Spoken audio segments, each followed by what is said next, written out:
ஜல்லிக்கட்டு நாயகன் அண்ணன் ஓபிஎஸ் அவர்கள் என்றைக்கு இந்த இயக்கத்திலிருந்து தூக்கி எறியப்பட்டாரோ அன்றிலிருந்து இந்த இயக்கம் ஒன்றிணைய வேண்டும்.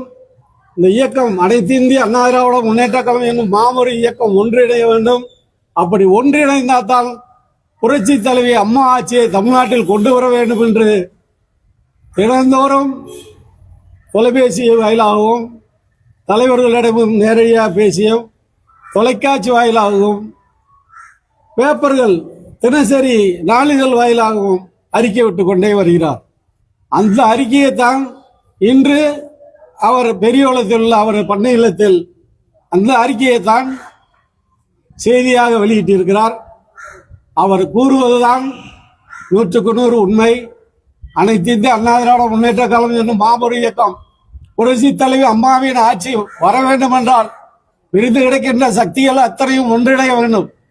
அப்படி ஒன்றிணையாவிட்டால் கண்டிப்பாக அம்மாவின் ஆட்சி அமைப்பது என்பது கேள்விக்குறியாக இருக்கும்.